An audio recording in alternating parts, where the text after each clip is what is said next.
कि आप सब जानते हैं कि किसी भी समय लोकसभा चुनावों की तिथियों की घोषणा हो सकती है और जम्मू कश्मीर की जहां तक बात है, ऐसी भी अटकलें लगाई जा रही हैं कि जम्मू कश्मीर में लोकसभा चुनावों के साथ विधानसभा चुनाव भी करवाए जा सकते हैं। देखिए, एक तरफ चुनाव आयोग, केंद्र सरकार बड़े बड़े दावे कर रही है निष्पक्ष चुनाव के, फ्री एंड फेयर इलेक्शंस होने के, वहीं दूसरी तरफ हमारा आरोप है कि विशेषकर शिवसेना के नेताओं को इलेक्शन में भागीदारी के लिए अड़चनें पैदा की जा रही हैं। देखिए, इसमें कोई दो राय नहीं है। हम सब जानते हैं कि जम्मू कश्मीर एक अति संवेदनशील इलाका है। यहाँ पिछले 35 सालों से हम आतंकवाद से जूझ रहे हैं और आतंकवादी जो है लगातार चुनावों को लेकर जो है और तेजी से सक्रिय हो जाते हैं। तो जहाँ तक शिवसेना की बात है, हमारा आरोप है कि हमारे नेताओं को पर्याप्त सुरक्षा नहीं दी जा रही।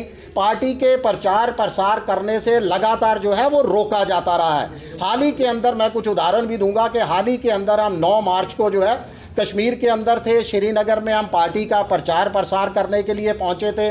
पार्टी प्रशासन को वेल ऑन टाइम करीब 4 दिन पूर्व जानकारी भी दे दी गई थी, मगर उसके बावजूद भी हमें प्रेस इनक्लेव पर पत्रकारों से बातचीत करने पर, जनता के साथ संवाद साधने पर जो है वो रोक दिया गया। हमें जबरन, जबकि जम्मू कश्मीर, कश्मीर को भी भारत का अभिन्न अंग कहा जाता है, हमें कश्मीर में घूमने फिरने तक की इजाज़त नहीं दी गई। जबरन हमें जम्मू की तरफ वापस भेज दिया जाता है। इसके साथ ही जब हम वहाँ पर एक कार्यक्रम का आयोजन करते हैं ईदगाह के अंदर, ईदगाह बाग के अंदर, तो वहाँ पर जो है हमारे जिन्होंने हमें पार्टी ने हमें ज्वाइन किया था, कई नेताओं को वहाँ जो है धमकियाँ दी जा रही हैं। उनके घरों के अंदर अनजान और संदिग्ध लोग जो है वो एंटर करते हैं, जिसकी कल पुलिस को जानकारी भी दी गई, मगर उसके बावजूद पुलिस की तरफ से किसी तरह की उनको सुरक्षा मुहैया नहीं करवाई गई। हाल ही के अंदर हमें शेख रमज़ान है, जिन्होंने शेख इमरान, जिन्होंने जो है बीजेपी के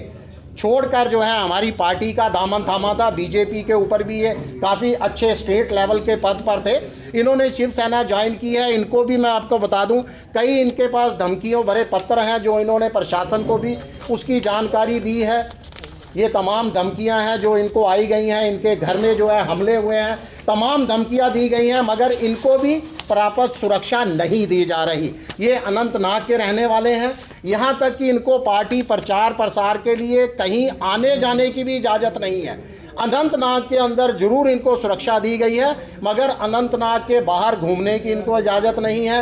अगर ये कहीं जम्मू में भी आते हैं तो इनको साथ में सुरक्षाकर्मी नहीं होते। शायद प्रशासन ये सोचता है कि इनको ये धमकियां अनंतनाग में मिली हैं, तो शायद अनंतनाग में ही आतंकवादी गतिविधियां सक्रिय हैं और पूरे जम्मू कश्मीर में नहीं हैं। मैं उनको याद दिला दूं कि कश्मीर संभाग के साथ साथ अब जम्मू संभाग में भी आतंकवाद जो है वो सर चढ़कर बोल रहा है। देखिए, चुनाव आयोग की टीम भी इस समय जम्मू कश्मीर के दौरे पर है, तो हम तमाम जम्मू कश्मीर की इकाई ने सोचा है कि हम उनसे मुलाकात करेंगे, उनको एक ज्ञापन भी सौंपेंगे। मुझे भी जम्मू कश्मीर का जो है पदभार संभाले हुए प्रदेश अध्यक्ष का 5 साल हो चुके हैं। इस दौरान हमने जो है इलेक्शंस में पार्टिसिपेशन के लिए भी हमने घोषणा की है। दूर दराज के जम्मू कश्मीर के कई इलाकों का दौरा करना पड़ता है, जगह जगह जाना पड़ता है पार्टी के प्रचार प्रसार के लिए, मगर हमें बहुत ज़्यादा परेशानियों का सामना करना पड़ता है और हमेशा किसी अनहोनी घटना की चिंता हमेशा हमारे ऊपर मन के अंदर बनी रहती है।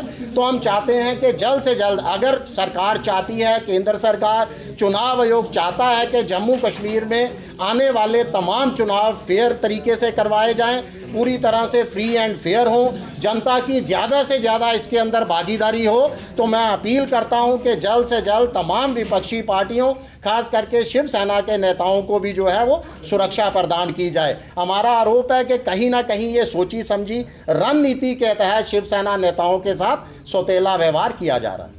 महत्वपूर्ण निर्णय हुए हैं। एक तो माननीय सुप्रीम कोर्ट की तरफ से निर्णय आया है इलेक्टोरल